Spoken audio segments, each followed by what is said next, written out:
everyone, welcome back to my channel. So today's video is going to be a pregnancy Q&A. I will just share everything pregnancy related that I can think of with you guys. Instead of just answering them one by one separately in all my different vlogs, I thought I should just sit down and do one big pregnancy Q&A. And I'll be talking about everything from my symptoms and first trimester, working while juggling this whole pregnancy, and my support system, more about the baby, my parenting, and also what life might look like after the baby arrives. As always, these are just my personal experiences and my opinions. So just note that every pregnancy is different, every family is different. So I'm not saying that my way or my thoughts are correct, but it's just simply what works for me. So let's get started. Firstly, how has pregnancy been so far? Now, overall, I'd say my pregnancy has been quite smooth. So it's an uncomplicated pregnancy as of now. So I have no issues. Baby is fine. So all's good. But the first trimester, that was just honestly the hardest period because the nausea, the morning sickness, and really morning sickness is not just in the morning, but it was all day and it could be at night, in the afternoon, whenever. Also, I was exhausted all the time, and even just walking normally, I would just be so tired. And I also became incredibly sensitive to smells, be it the smell of certain foods that made me want to throw up immediately, or perfumes and cologne. It's too strong for me, and people eating around me could make me feel nauseous also, or even on the MRT, and I could smell other humans, and because I was just so sensitive, right? And also I was very sensitive to noise. So for example, if on the MRT, if somebody was speaking very loudly on the phone, which happens a lot, or there's too much commotion around me, or some people are just watching their videos very loudly on their phone without an earphone or earpiece, then yeah, it just genuinely made me feel worse. And also when I take MRT during the peak hours and then it's very, very crowded, right? That kind of crowd and skin to skin touching and everything with other strangers, because it's just so crowded, it would make me feel a bit like claustrophobic, very just anxious and just uncomfortable in general, like physically uncomfortable. And then also I had a lot of food aversions. So there are some food aversions that even until now, I still have those food aversions. So one of them would be like matcha. So I don't know if you guys have realized, but ever since quite a few months ago, I totally stopped featuring matcha in my vlogs. I don't make matcha anymore. I don't drink matcha anymore. I don't buy matcha. So all my matcha powders at home, like new packets, new cans, and I spent so much money on them, buying them from all over the world. Like I bought some from Sydney, I bought some from Fukuoka. I just gave them all away to my colleagues, to my friends and family, because I just don't drink matcha at all anymore. It's just one of the food aversions that I have. And looking back now, I'm just really thankful that the first trimester is over, because that was definitely the toughest part of the pregnancy for me. The next question is, what kind of pregnant woman am I? Whether I'm relaxed or very strict? I would say I'm definitely more on the relaxed side. So I'm not the every small thing, then I'm like scared of it, that kind of thing. So I'm just still drinking cold drinks every single day, because I personally don't believe cold drinks are harmful. I still drink things with caffeine. What surprised me, right, was that a lot of people actually didn't know that pregnant women can still have caffeine. It's just don't have too much of it, right? So I still drink tea and milk tea and teh peng. I drink like up to 2 cups a day, and I'm totally fine. And the baby's totally fine. So I don't eliminate it completely. I just stay within like the recommended daily limit.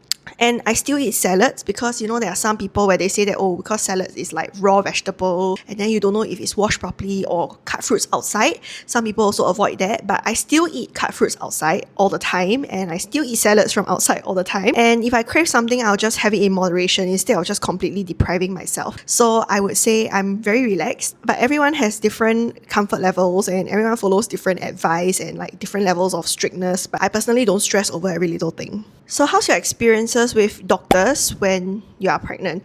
So I would say that when I'm pregnant, right, when I go and visit the doctor, when I feel kind of sick, then I need to get an MC or something and also get some medicine, I always just have to tell them that, you know, I'm pregnant, so that when they do prescribe me some medication, it's pregnancy safe. I did have some bad experiences. Like for example, one day I visited a GP near my house. There's usually the main ankle doctor over there, and he's very good, he's very caring, and he gives a lot of advice, and he's very calm and everything. He listens to you. But On that day, it happened that he wasn't working because he can't possibly work 7 days a week, right? So on that day when I went, there was a replacement doctor for that day. Honestly, it was just not a pleasant experience because he was very dismissive and questioned me in a way that made me feel so uncomfortable. And then I walked out telling myself I never return to that clinic again. I was telling him that I had morning sickness, but somehow that nausea was also lasting into the night, and that nausea was quite bad. I think that was in my first trimester. Then he was speaking to me in a very rude, very dismissive tone. Like before I can finish my sentences, right, he will cut me off and ask me another question. And when I answer that question,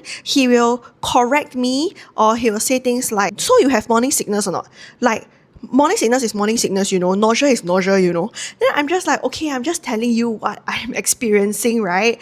So before I can even finish all my sentences, he will question me, and then when I answer his questions, he is kind of lecturing me or scolding me like that. Like, I feel that even if you have a bad day or what, you shouldn't take it out on your patients, because I'm just there to tell you my symptoms and for you to just give me advice or prescribe me the medication. So I will never return to that clinic near my house ever again. Next, am I going to give birth at a private or a public hospital? I'm doing it at a private hospital, and from the very start, all the way, like my checkups, my consults, ultrasounds, scans, tests, everything, right?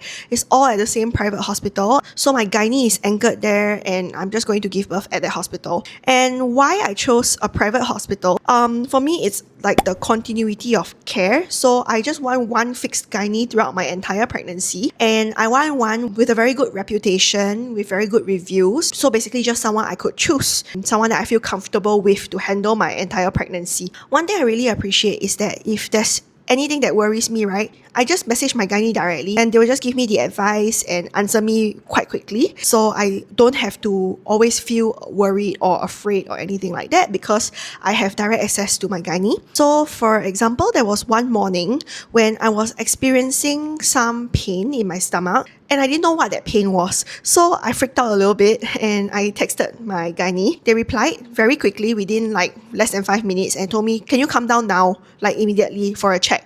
So I went down, and I didn't have to wait at all. I just go in, and then I walk into my gynae's clinic, and then just straight away do an ultrasound and scan and everything to just check. And thankfully the baby was okay. So apparently that pain I was feeling was because the baby was just kicking me non-stop in that one spot, and the baby was very strong, so it caused me some pain. That's what I really appreciate about going to a private hospital and having a private gynae. So also all my routine appointments, right, like the ultrasound and all that, it's very, very efficient. So every time I go in for my consult, my scan, my blood test, it's always according to my appointment time. If it's 9 a.m, it really starts at 9 a.m. Like, I can go in 5 minutes earlier, and then it will really actually start at 9 a.m. There's no waiting involved. I literally do not have to wait for my turn, wait for the next person to be done in front of me and stuff like that. No such thing. And also it's very easy for me to reschedule. I just text the clinic's nurse and everything just gets done so easily. So I really love it. But of course, with that said, private care is significantly more expensive. My consults and everything, right, like the prenatal stuff, they are not claimable from the maternity Medisave package thing. Because I do know that if you do like a public hospital or certain clinics or what, right, you can claim up to $900 in the costs for like all your these appointments and stuff like that. But for mine, it's totally not claimable. So everything is out of pocket for me for all these scans and ultrasounds and consults with my doctor. And it's very expensive lah. Like each time I go, right, it's a few $100s. And that doesn't even include like the supplement or any medication. So yeah, just take note that it's actually quite expensive. Next, what kind of help am I getting when the baby is born? So I hired a confinement nanny, and it cost me around $5,000. So the confinement nanny will be sleeping in the same room with my baby, because I obviously don't want to inconvenience my parents and my in-laws. So I got a confinement nanny to help take care of the baby while also helping to cook me and my husband's meals. So the nanny will be a live-in nanny with us for a month. I think one very useful thing about having a nanny, right, is that she will help with the night feeds and the burping and stuff like that. So my husband and I will be able to get a bit more sleep in our first month, and then from second month onwards, we will try and tank it ourselves.